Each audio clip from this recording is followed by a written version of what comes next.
And hello, everybody. Happy Friday. Welcome to another FaceTime Live, Friday FaceTime Live, where I have gotten into the habit over the last few weeks of just going live and talking about what I thought about this week, what I learned this week, and the things that I think we could all be thinking about for the weeks to come. So I don't know where you are, but I'm in Montreal and it's cold. So I'm here with my hot chocolate. So I guess my first question before we get on to the serious stuff is also a very important question. And hi, Jim and Selma, Lynn, Karen, great to see you. Annie, haven't seen you in a very long time, but I want to start with a very important first question. Very important first question. Hot chocolate, marshmallows or no marshmallows? Because that's important. Marshmallows or no marshmallows? Put it in the comments. Are you a marshmallow person or no marshmallow person? My son and I are marshmallows. Jer and Mia are not marshmallows. So what are you, marshmallow or no marshmallow in your hot chocolate? Hi, Selma. Great to see you. And so today I wanted to start. I hope I'll get to a few things, but the most important thing I wanted to talk about today is the 3 words that I've come up with recently for moving forward in 2019. Selma says marshmallows in unsweetened hot chocolate. Okay, Selma, I'm a sugaraholic. I do marshmallows in sweetened hot chocolate. Karen says marshmallows. Good to see you. Great to see you too, Karen. I don't know, no marshmallows in hot chocolate for me is a little bit like going to the movies and not ordering popcorn. Like I don't care if I've just had dinner. If I'm going to the movies, I need popcorn. Annie, hey, great to see you. But I want to go back to what I've been thinking about in my 3 words for moving forward, and not just for 2019, but hopefully moving forward overall. And these 3 words have really hit me lately, and they are simplicity, consistency, and accountability. Simplicity, consistency, and accountability. And I think these words are hugely important, whether it's in our business or in our personal lives, in our friendships. They're hugely important. And I think the reason that I put simplicity first is because we all know it's important to be consistent in the things that we do in our business and our lives.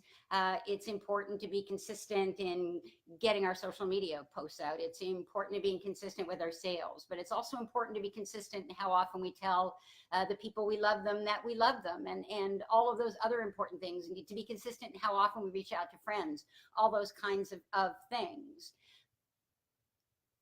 But I think the reasons that we aren't consistent sometimes is that we haven't made it simple. Now stay with me here. It may sound strange to say it should be really simple to tell people you love them, and so it should. But sometimes I think that we get busy, we get caught up in our own lives, and we need some kind of system. And so particularly when I think about my business, I know there are things I should do more consistently than I do. And so I recently decided I just need to make it simpler to do.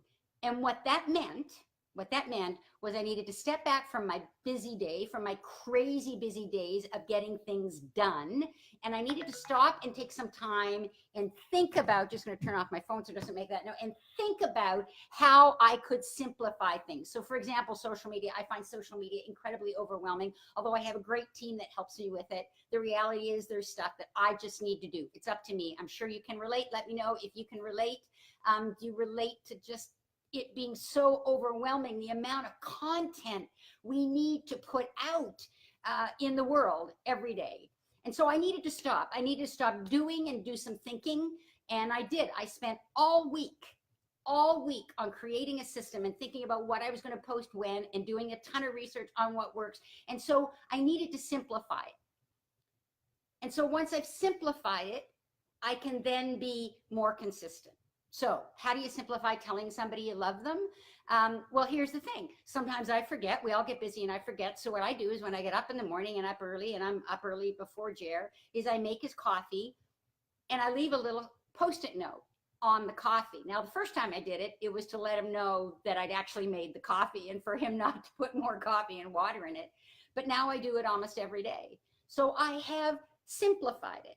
I've simplified it. I know that I'm going to put that sticky on his coffee every morning, that I'm up before him and I'm going to make the coffee, and then I need to think about what I'm going to say. But that's all I mean. I mean that we need to simplify things so that we can be more consistent.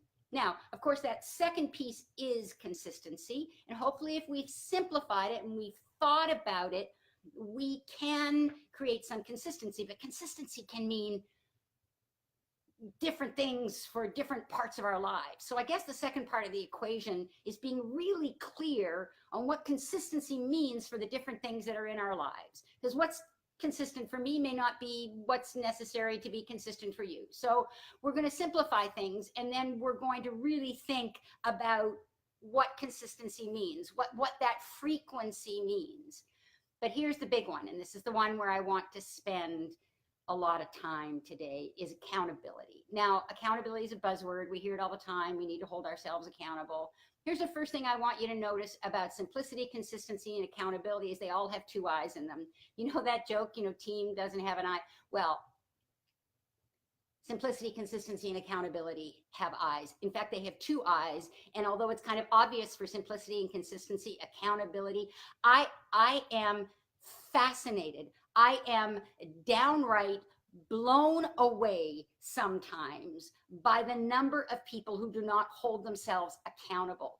And most of us who are in business, because if you're watching today, I think many of the people I'm connected to are in business or work in businesses. And I am fascinated, absolutely fascinated by the number of people who own businesses who will not hold themselves accountable. Here's what I mean. If you think about it from a very basic, we like to call ourselves entrepreneurs and business owners and all, we're vendors. We're vendors. We're suppliers. That's who we are. As glorious as we want to, we're vendors. We're suppliers. And that means not necessarily that the customer is always right, but that the customer does come first. And if we don't have customers, then we don't have a business, which means that if something is not going right in a relationship with a customer, or if that customer isn't getting the results that they're supposed to get with whatever it is that we are supplying, then the first person to look to is ourselves. I had a wonderful mentor years and years and years ago, and when I first took management of a team for the very first time, and he said to me, if something in your team is not going the way you want, the very first person that you have to look to is you. Now, that doesn't mean that everything is always our fault. It just means that if something isn't going right, chances are there's more than one side to the story. And here's the excuses that I hear all of the time. Let me know if you maybe have ever heard these or even ever thought these, because I think that we are all guilty of this. Karen, go off. Capitalism calls, have to run. Come back and get the replay, Karen, and you can listen to the rest of it. So here are the excuses I hear about people not holding themselves accountable. And they say, when things go wrong with a customer, whatever it is, they say they didn't do the work. Number one, ever thought that? Ever heard that? They didn't do the work. Number two, they just don't get, fill in the blank. Whatever that could be. They just don't understand that you have to X, Y, Z, fill in the blank. And the third thing that I hear all the time is, well, they don't see it the way I see it. They don't see it from my point of view. But here's the bottom line, folks. None of that really matters. And again, I'm not saying that we're always at fault. What I'm saying is I'm fascinated by the number of people who don't even consider that they might have some role to play in things not working out, in things not going. So let me give you an example. A couple of years ago, we had a large contract with an engineering firm. We did a lot of work with them. And the bottom line was, when push came to shove and all the I's were dotted and the T's were crossed, they did not get the results that we had hoped that they would get and that they had hoped that they would get. Now, lots of things went through my head. The first thing that went through my head is, oh, you know what? They didn't do the work. They didn't do the work. Second thing that went through my head was, they just don't get that this isn't as easy as they thought it would be. And the third thing that went through my head was, you know what? They just don't see it from my point of view. But let's go back to simplicity and consistency, because in any one of those situations, if we want our customers to consistently get results, it is our responsibility to simplify it for them. Our responsibility. If they didn't do the work, how could you help them do the work? And how can you say to them, you know what? I know you're not getting the results that you want right now. How can I help you do what needs to be done to get those results? Even better, here's what I can do to help you. Let me help you simplify getting that work done so that you can get more results. It's the same thing with they just don't get XYZ. So my 5 S's, sometimes I find myself saying, you know what? These people just don't get that it takes work. So how do I help them understand that? How do I simplify understanding that? So whatever this could be for your business, whatever the excuses could be for your business, how do you hold yourself accountable? There are 2 I's in accountable. Look to yourself first. Again, I'm not saying that the customers can't take responsibility, but I am fascinated and amazed and sometimes a little peeved when I interact with suppliers and things aren't going the way they're supposed to, and they take no responsibility whatsoever. And I sit there as a customer, and here's how I feel. I feel like it's my fault. I feel like I'm an idiot. And I feel like they may not even want my business. And that's a horrible way to feel. And for heaven's sakes, I would hope that customers of mine would never feel that way. So it really doesn't matter what business you're in. You could be in retail, you could be a consultant, you could be a financial advisor. Chances are that at some point in the process with your customers, you're going to say at least one of those things to yourself. And that is, they just don't get it. They just don't get it. They're not doing the work, and they don't see my point of view. Well, how do you help them? How do you help them do the work? How do you simplify doing the work? How do you help them understand? Sit back and think, have I really done everything in my power to help this customer get the results that both they and I want them to get? And if the answer is if the answer to that question is no, if you cannot honestly say that you have done everything in your power to help them, then you have work to do, folks. You have to look at those 2 I's in accountability. You have to look at those 2 I's in accountability. So remember, you want simplicity, you want consistency, and you want accountability, not just for yourself in terms of your business and what you do in your business, but in terms of how you interact with your customers, in terms of how you interact with the people you love and the people that are in your family, your friends. How do you hold yourself accountable when things aren't exactly right? So that was the first thing I've been thinking about this week, is those 3 words and how much they resonate with me: simplicity, consistency, and accountability going into 2019. So I'm going to ask you, what do you need to simplify so that you can be more consistent in your life? And what areas of your life do you need to hold yourself more accountable in? A couple of Facebook Lives ago, I talked about getting my book done and how I struggle with it. And last week I went out and hired a coach. Because the darn thing's got to get done. So how do I simplify the process so that I can consistently write and hold myself accountable to getting that book done this year by a certain date? I went out and hired a coach. Something I never thought I would do, but I went out and hired a coach. How are you going to hold yourself accountable? So that was one of the big things that was on my mind this week. There was another huge thing on my mind, and this is a saying that if I hear it one more time, let me know if you've ever heard this saying: done is better than perfect. Shout it out in the comments. Have you ever heard anybody say done is better than perfect?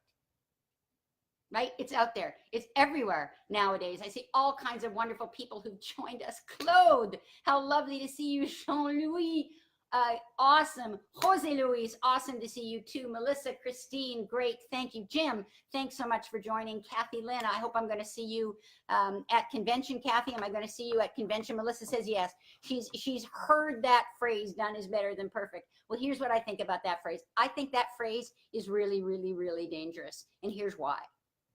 Because done is better than perfect implies that getting it done is more important than getting it perfect, but it also seems to be interpreted as getting it done is more important than getting it right. So I agree. I actually do agree. Done is better than perfect. There are many, many, many of us, I would guess everybody on this call has problems with perfectionism. Claude says my back is on fire. Well, it's really not on fire. That's just the lovely fireplace that I have behind me going on, Claude. It's a beautiful fire, but thank you.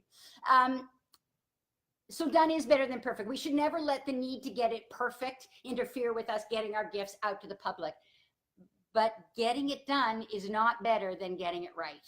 And I see so much out there that is not right. It's not right. And when I say to people, you know what, did you really could have spent maybe a little more time on that? They answer me, done is better than perfect. Done is better than perfect. It's better to get it out there. Well, folks, it's not better to get it out there. It is not better to get it out there. If it's not done right, if it's not done right, and it doesn't do justice to your brand, and it doesn't do justice to what your brand stands for, then it shouldn't go out. All of these communication tools we have now where we can just hop online, like this morning, hop online, and I think it's great. I think Facebook Lives are great, and it took me a while to get my head around it and to not worry about how my hair looked or whether I had makeup on or whether or not I'd written 15 pages of notes, and I think that's good. But it still has to be right. It has to be done right. And so I think the question that we all need to ask ourselves is, am I proud?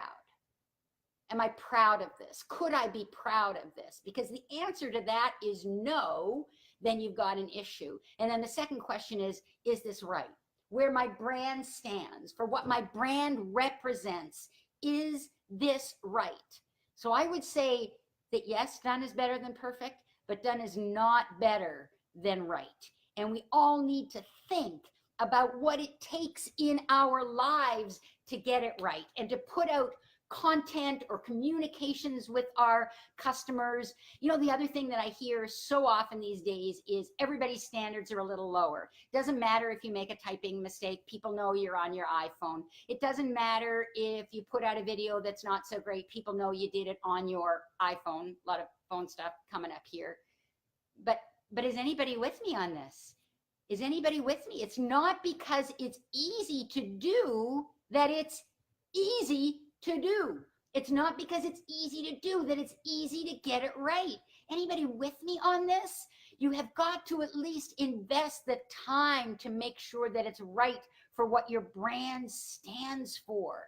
So I spent a lot, maybe not on my Facebook videos, but on the live videos, but on the videos that go on LinkedIn, I spent a ton of time. And up on my YouTube channel, I spent a ton of time. I spend time and I spend money to make sure that they are right. Not perfect, but they are right, because they need to reflect what my brand stands for. It was funny, a few months ago, somebody put a post on LinkedIn and said, here's some folks doing great video work on LinkedIn, for which I was very grateful for the compliment. And then he went on to say, and I'm sure that none of these people spend more than 10 or 15 minutes a day on their videos. And I put in the comment, whoa, I spend hours. I spent hours and hours and hours not only preparing the scripts for those videos, but filming those videos and then editing those videos and coming up with innovative ideas for those videos, because that's what I want my brand to represent. So the question is, what does your brand represent? And what does right look like for you? And it doesn't need to be perfect, but it needs to be right. And so I guess that was the second thing I found myself thinking about this week. We all let perfection get in the way, but don't let getting it right. You know, don't put things out that aren't right. Done is not better than getting it right. And then I guess the third thing that I found myself thinking about this week, and that's because I tripped myself up on this. You know, we always talk about approaching innovation and creativity and doing things differently with an open mind, right? Everybody's heard that. Great, you know, approach it with an open mind. But what I realized this week is that an open mind isn't enough. You need to have an open mind and an open heart. You need to have an open mind and an open heart. And you need to have both of those things to be ready to receive ideas. And the reason I say that is because our mind tends to go to the logical things. And it was JJ Brun, who is in my Facebook group, Influential Innovators, who posted a video in the group this week that made me think about that. JJ posts a ton of wonderful stuff. JJ, thank you for always being my kind of one-man research department. But he posted a video of a grocery store and a young girl that was packing the groceries. And all he said was, watch closely. And as you watched the video, you realized that the girl was blind and she was packing groceries blind. And it was absolutely fascinating to watch. But it occurred to me that for somebody to be open to that idea, for somebody to be open to that idea, they needed not only to have an open mind, but they needed to have an open heart, because there's two sides to that equation. The open mind says, how do we make sure that this blind person can actually pack the groceries? How do we make it simple for her to be consistent so that we can all hold ourselves accountable for a job being well done? But the other part of that equation is an open heart. It's really being open to the possibilities. And that sent me on a bit of a hunt. JJ, thank you. It sent me on a bit of a hunt. And I discovered a pop-up restaurant that is staffed by HIV positive people. And the whole point of this restaurant is to challenge people's hearts and minds on the default belief that it's not safe for food to be served by HIV positive people. I actually came across another restaurant that was just open for an evening that was entirely staffed by Down syndrome folks, because that was to fight back from the default mindset that Down syndrome people can't run a business, own a business, staff a business, give great customer service. So I think what we all need to do sometimes is that when we find ourselves resisting an idea, is to ask ourselves, what part of me is resisting this idea? Am I resisting it in my mind, or am I resisting it in my heart? And then how do I work on that? What part of how I think or how I feel, what part of my rational mind or my emotional soul is resisting these ideas? Because the fix for those two types of resistance could be very, very different. Could be very different. So there we have it, my Friday Facebook Live. 3 things that I really, really thought about this week and caused me to re-examine and re-question so many things in my life. So the first one, simplicity, consistency, and accountability. And remember, there are 2 I's in each one of those words. The second thing being, how do we, I don't remember what the second one was. I'll have to jump to the third one, which is open hearts and open minds. And the second one was done is not better than getting it right. So those are my thoughts for the week, folks. I hope that you have some comments. Let me know if you've learned anything, if this provoked any thought on your part. I'd love to hear what you have to say in the comments. And I wish you a wonderful weekend with an open mind and an open heart, where you do tons of things that you are proud of, and where you spend some time thinking about how you can be simpler, more consistent, and more accountable in the months to come. Hugs and kisses to everybody. I will see all of you soon. Take care. Bye.